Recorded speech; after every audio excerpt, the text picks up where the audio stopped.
Ini untuk jamaah Indonesia, ini sangat besar menyumbang jamaah meninggal di ada jamaah ternyata standar kesehatannya tidak memenuhi, itu akan dipulangkan. Dokter ini dilarang menjadi petugas haji selamanya. Katakanlah terkait dengan ekspor bumbu, apakah terkait dengan pasokan makanan yang untuk menunjang selama di sana, itu ada UMKM yang bisa berperan aktif.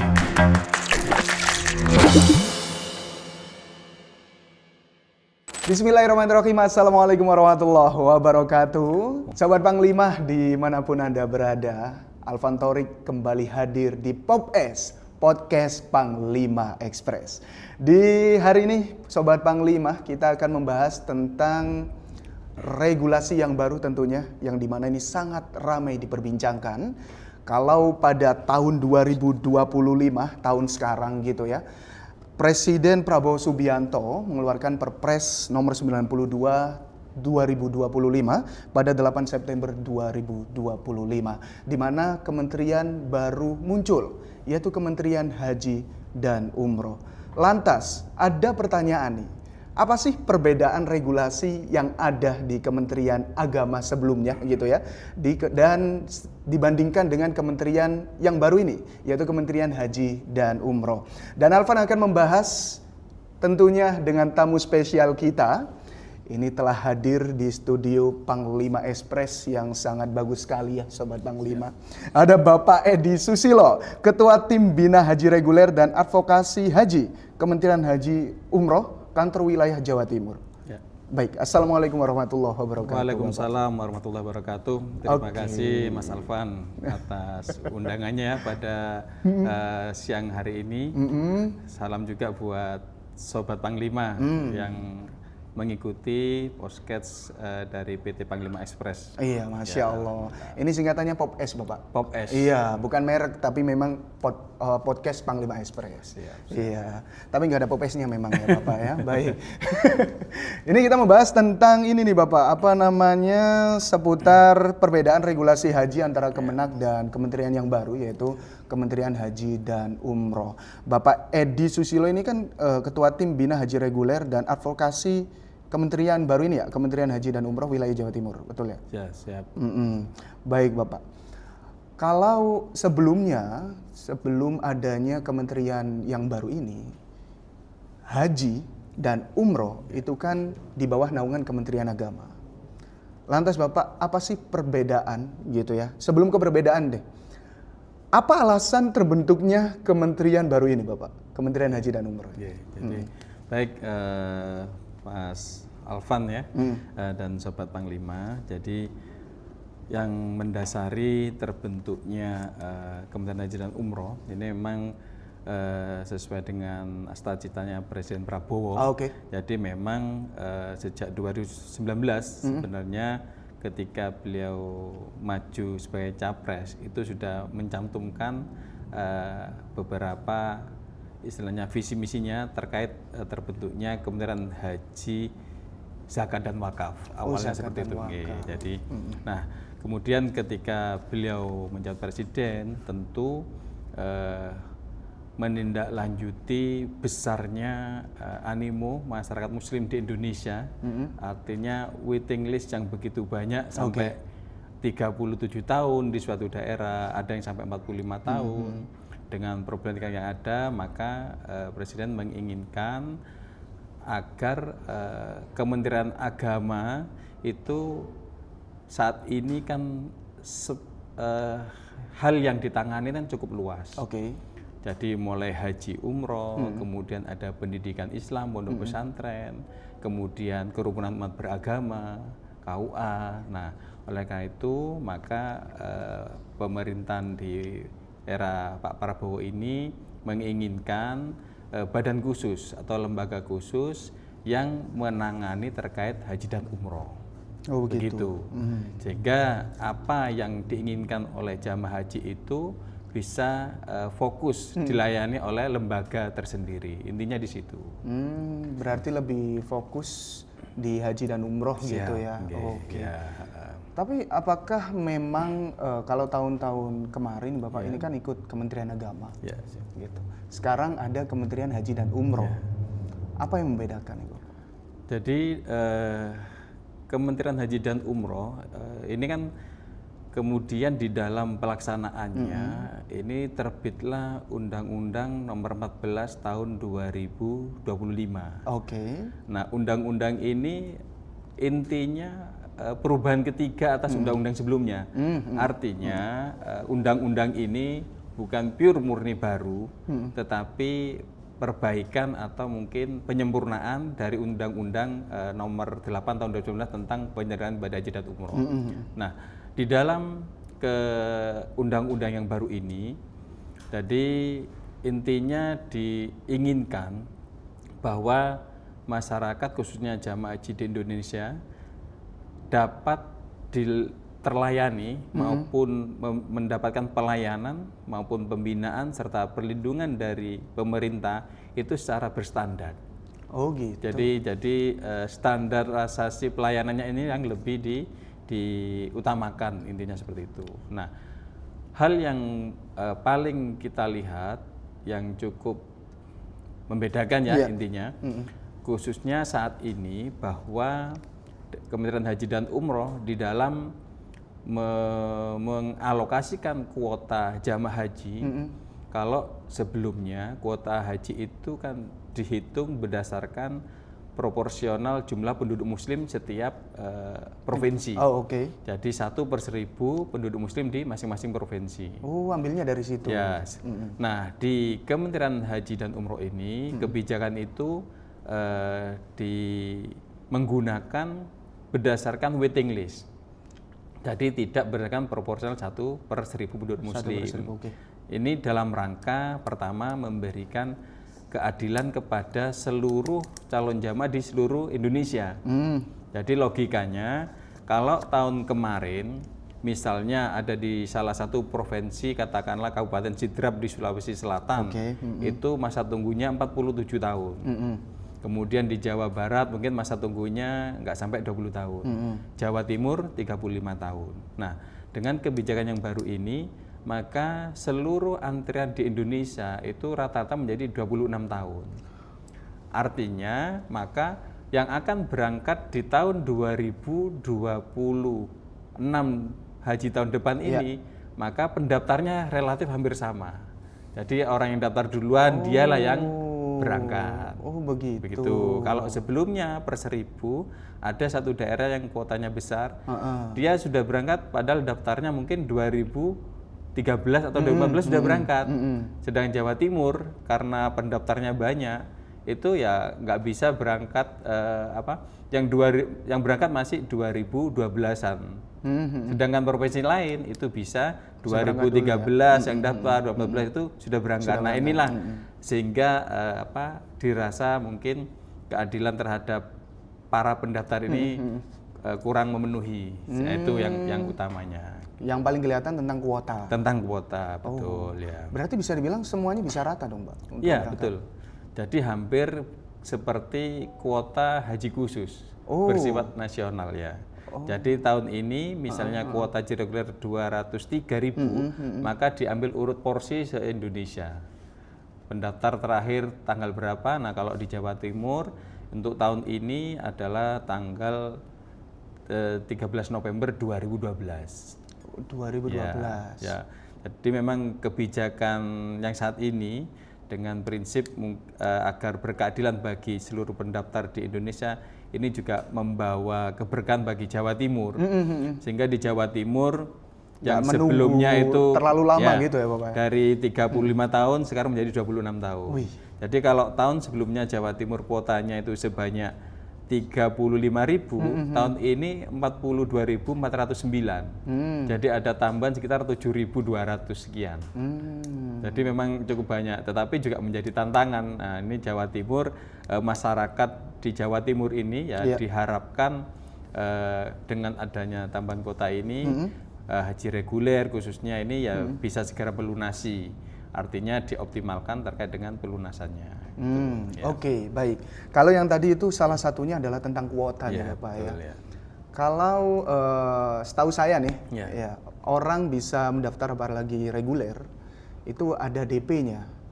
Ya, apakah di tahun 2026 dengan kementerian yang baru ini juga sama seperti itu? Ya, masih Jumlah masih sama. DP-nya. Jadi sampai saat ini setoran awal istilahnya DP bagi haji reguler masih sebesar 25 juta. Oh, masih sama. Masih ya? sama. Tetapi kalau melihat hasil katakanlah dengan para ulama, jadi supaya nantinya pelunasan itu tidak terlalu besar, itu sudah diusulkan, tapi hasilnya belum artinya ya setoran awalnya harapannya mungkin dinaikkan supaya tidak membebani ketika pelunasan, tapi sampai saat ini masih 25 juta. 25 juta, oke.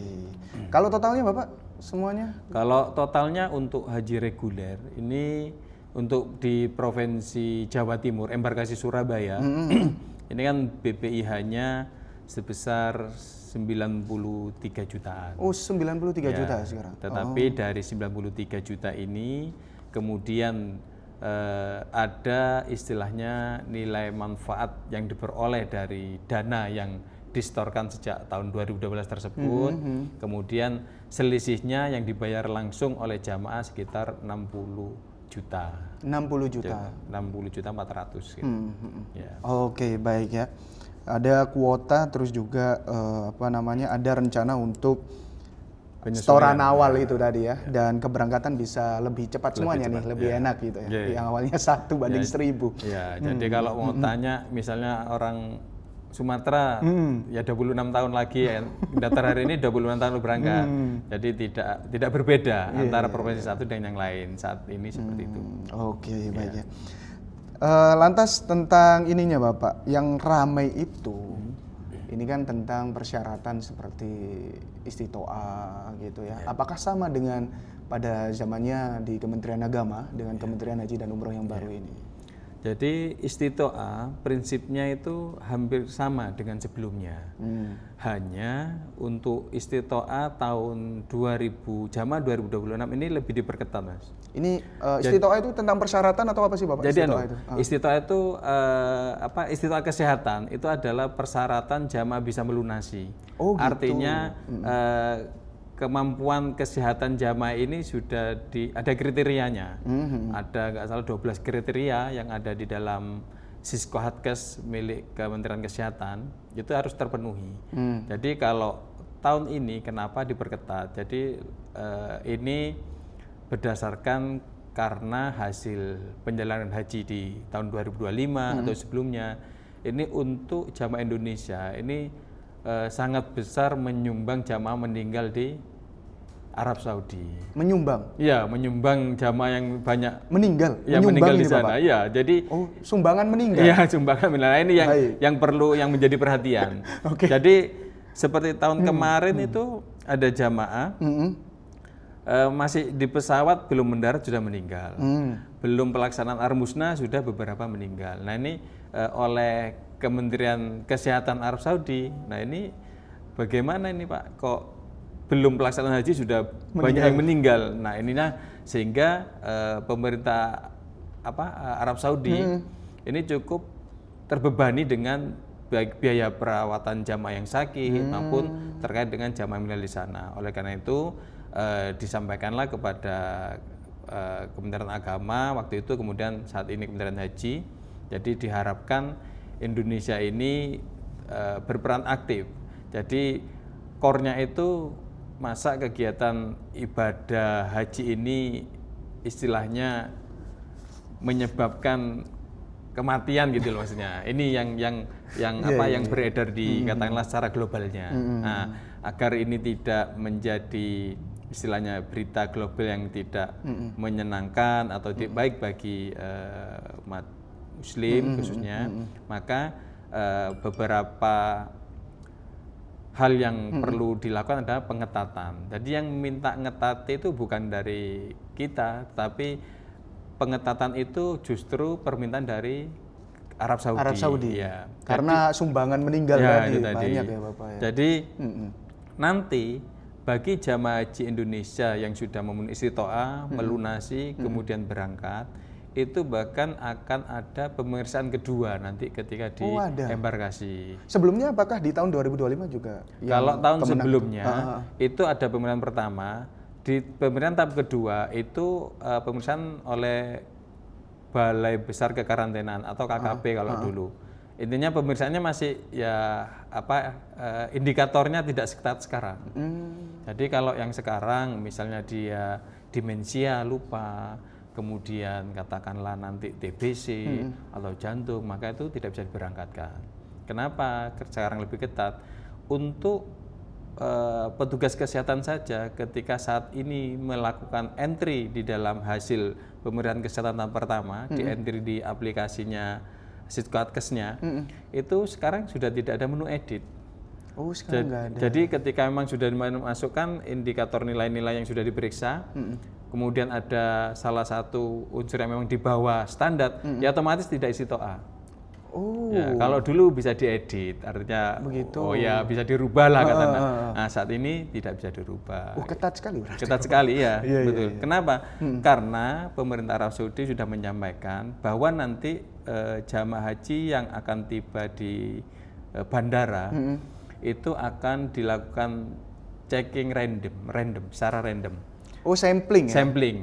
Jadi ketika jamaah itu nanti berjalan sudah ada alat yang mendeteksi. Nah, kalau diketahui ada jamaah ternyata standar kesehatannya tidak memenuhi, itu akan dipulangkan. Sebentar, ini dari Arab Saudi? Dari Arab Saudi. Oh, nah, gitu. Okay. Nah untuk menjaga supaya tidak terjadi jamaah yang dipulangkan, maka pemerintah tentu mendukung proses pengetatan kesehatan ini tadi. Oh, oke, baik. Karena nanti kalau sudah dipulangkan ini kan juga dampak sosialnya macam-macam lah. Sudah bayar biaya, dipulangkan. Nah, ini yang perlu diantisipasi oleh pemerintah saat ini. Oke. Lantas bagaimana kalau semisal istitoah ini gagal nih Bapak, kan nunggunya 26 tahun atau lebih cepat lah. Tapi kan kita nggak tahu untuk terkait kesehatan ke depan ya kan ya, apalagi ekonomi dan lain-lain. Nah ini kalau yang gagal tidak memenuhi persyaratan ini apa langkah yang diberikan? Jadi gini, istitoah yang sudah dilakukan pemeriksaan itu memang tidak, kecuali memang yang khusus jantung, TBC itu memang untuk pemulihannya kan kemungkinan kan tidak lama lah, artinya tidak keburu dengan waktu akan berangkatnya. Tetapi untuk jenis sakit yang masih bisa dilakukan perbaikan, itu status istitoahnya itu biasanya nunggu. Ada perlu semacam dirujuk lagi kepada dokter spesialis atau di rumah sakit. Oh begitu. Masih ada waktu. Nah nanti kalau sampai dengan masa hasil ternyata dari hasil terakhirnya dia ternyata istitoah, otomatis ya tidak bisa direkomendasi istitoah, maka tidak memenuhi istitoah. Maka yang perlu disampaikan kepada khususnya jamaah ini biasanya mengikuti KBIHU ya, atau kalau haji khusus mungkin melalui PIHK semacam travel ya Panglima Express ini ya pemerintah mengharap pihak travel misalnya Panglima Express maupun travel yang lain, atau kalau haji reguler mereka KBIHU itu jangan malah istilahnya menyuruh jamaah yang tidak istitoah untuk supaya diistitoahkan. Karena apa dampaknya? Bagi dokter, jadi harus juga memperhatikan aspek timbal balik terhadap dokter. Jadi petugas dokter yang melakukan entry di aplikasi Sitkatkes itu ada namanya semacam ikrar. Jadi ikrar tersebut nanti kalau misalnya secara random diketahui di sana tidak memenuhi, maka dokter ini dilarang menjadi petugas haji selamanya. Nah, hal ini tentu untuk menjaga supaya tidak terjadi hal tersebut, maka baik dokter maupun para penyelenggara haji khusus maupun KBIHU yang memiliki jamaah ini untuk menghimbau. Jadi kalau memang tidak istitoah nanti agar dilakukan semacam apa nih? Bimbingan khusus gitu. Ya, istilahnya pembinaan atau kepada jamaahnya, artinya mudah-mudahan tahun depan bisa menjaga pola makan atau pola hidupnya sehari-hari untuk ke depan bisa istitoah begitu. Jadi nanti bisa mengikuti anjuran dokternya seperti apa gitu. Jadi jangan memaksakan karena haji ini kan memang nanti nyumbang fisik. lagi ya Pak? Iya, karena haji ini kan ya? ibadah fisik ya. Jadi ketika di sana sudah dipaksa berangkat, nyampe sana juga nggak bisa melaksanakan ibadahnya kan kasihan. Ya, bahkan ketika memang sudah tidak istilahnya itu istilahnya penyakit yang permanen, itu kan kebijakan pemerintah bisa dilimpahkan ke anaknya, ke ahli warisnya. Menjadi ya, warisan. betul. Atau memang dananya diambil ya, itu kebijakan yang bisa dilakukan. Oh begitu. Tapi kalau semisal orangnya ini masih ada nih Bapak, waktunya berangkat masih ada tapi nggak lolos tuh dalam kesehatannya, benar-benar nggak lolos. Itu berarti pilihannya cuma diambil uangnya atau mungkin ada pilihannya otomatis ya tunda tahun berikutnya. Tapi kalau memang sudah menurut dokter bahwa sakitnya ini permanen, ya intinya tidak bisa berangkat ya, dan hasil diagnosisnya bahwa penyakit misalnya jantung katakanlah, dan ini katakanlah untuk perawatan selanjutnya sangat kecil, yaitu ya otomatis nanti bisa mengajukan pelimpahan. Oh begitu. Oke. Nggak sampai ini ya Bapak ya, mungkin diwakilkan atau ya dilimpahkan namanya. Dilimpahkan bisa, itu aja. Bisa dilimpahkan. Jadi maksudnya diwakilkan itu dilimpahkan pada ahli warisnya. Jadi ahli warisnya ini ketika mendapat pelimpahan tidak harus menunggu di antri lagi, enggak harus ya. Jadi kalau misalnya ngikut yang melimpahkan itu. Iya, jadi porsi antriannya tetap ikut yang porsinya yang dinyatakan sudah permanen sakit atau wafat, itu memang bisa. Oh bisa ya. Baik. Baik, kita mau membahas tentang pelayanan nih Bapak. Untuk pelayanan yang kementerian yang baru ini, di saat apalagi kalau yang momentum paling ramai kan di Mina, Arafah, ya kan ya. Apakah ada yang membedakan Bapak daripada tahun-tahun kemarin gitu? Jadi memang yang saat ini, jadi upaya yang dilakukan supaya penyelenggaraan haji nantinya itu lebih siap atau tidak ada kendala katakanlah yang signifikan lah. Jadi kalau haji itu memang setiap tahun ada problematikanya Mas Alvan ya. Pasti. Tapi yakin haji itu meskipun ada problematikanya insya Allah tertangani. Iya betul.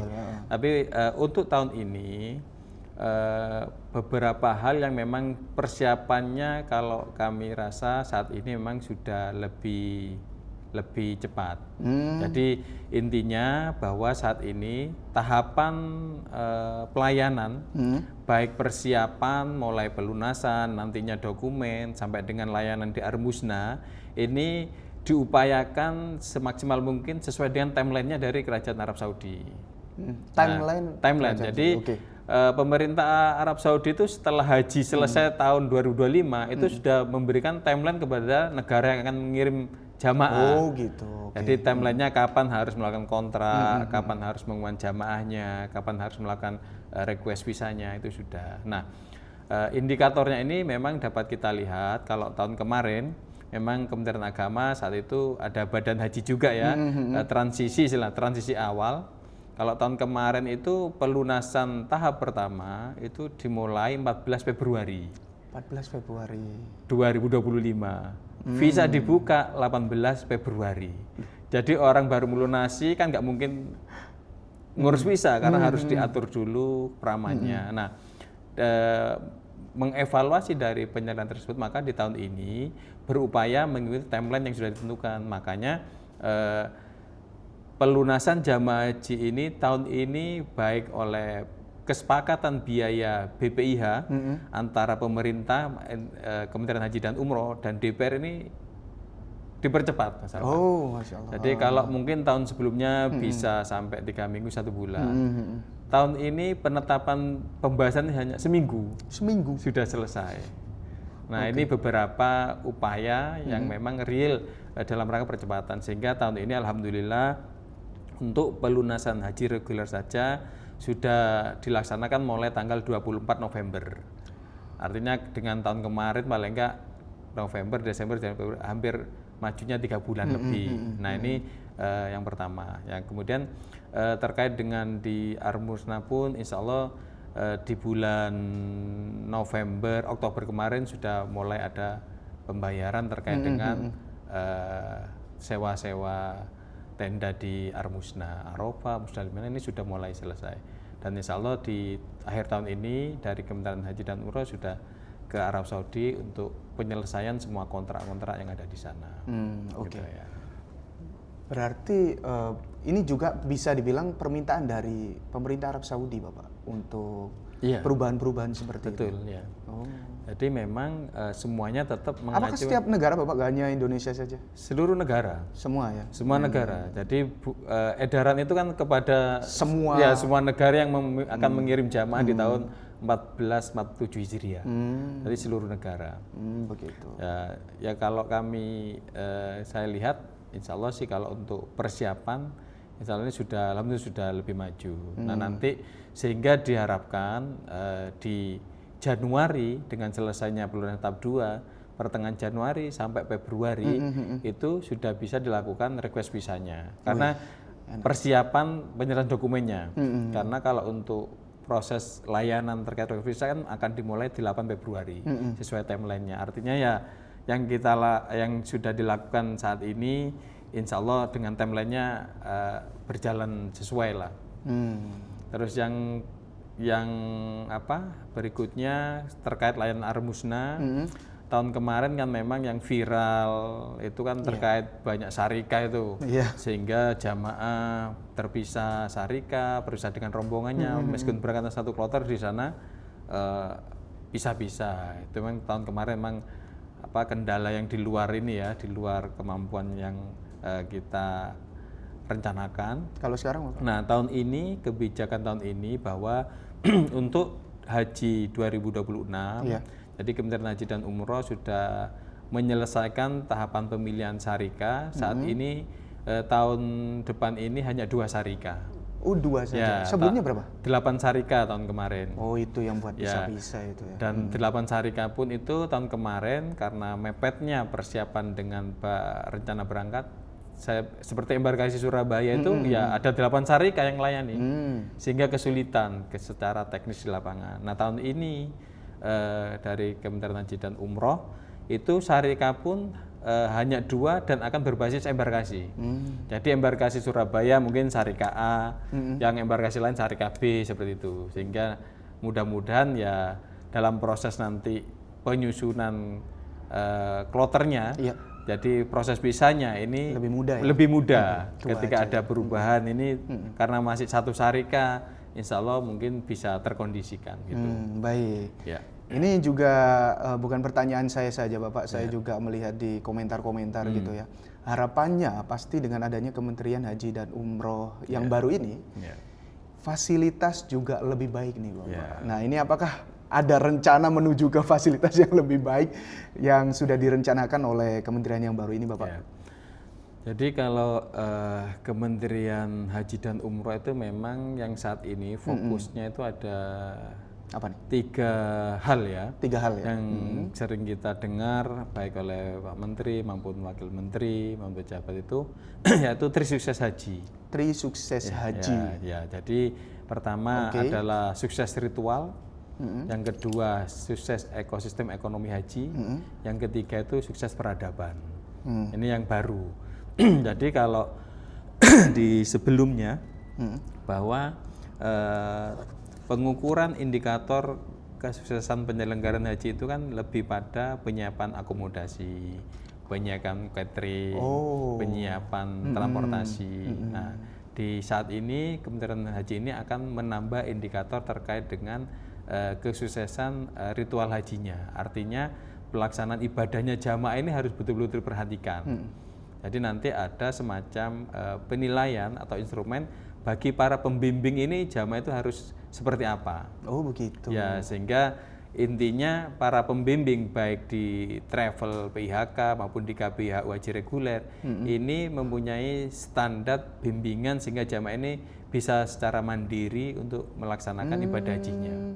Jadi logikanya travel haji maupun KBH Haji reguler itu memiliki kewajiban mendampingi jamaahnya ini ketika umroh wajib misalnya. Ini paling enggak ya hanya 1, 2, 3 kali. Selebihnya ya mereka bisa mandiri melaksanakan sendiri umrohnya. Nah ini tentu akan mengurangi beban bagi penyelenggaranya juga, bagi petugas kalau haji reguler, petugas kloternya juga, karena mereka sudah dibentuk untuk bisa melaksanakan sendiri. Nah ini terkait dengan ritualnya, ritual hajinya. Kemudian yang berikutnya adalah ekosistem ekonomi ekonominya. Nah, core di dalam ekosistem ekonomi haji ini jadi lebih pada tujuan Pak Presiden, Pak Prabowo, yaitu mewujudkan Kampung Haji Indonesia. Oh ya, saya Kampung Haji Indonesia. Yang kedua, jadi di dalam penyelenggaraan haji itu Mas Alvan, dalam 1 tahun biaya atau keuangan langsung yang digunakan untuk katakanlah untuk akomodasi, konsumsi semuanya itu antara 17 sampai 20 triliun dalam 1 tahun. Dalam 1 tahun saja. Dalam 1 tahun saja. Apakah untuk maskapai, untuk perhotelan, pemondokan. Nah, dari nilai 20 triliun ini Pak Presiden mengharapkan adalah sebagian bisa berimbas kepada ekonomi masyarakat di Indonesia. Jadi ada imbal baliknya.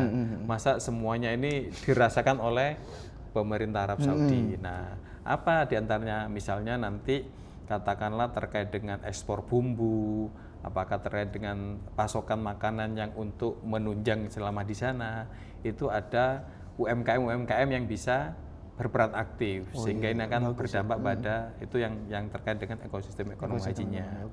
Yang terakhir terkait dengan peradaban, ini melihat bahwa dahulu jamaah haji Indonesia yang dikirim oleh pemerintah ke Arab Saudi dulu kan melalui kapal laut itu. Dulu banget itu. Ya toh, bisa 3 bulan, 6 bulan.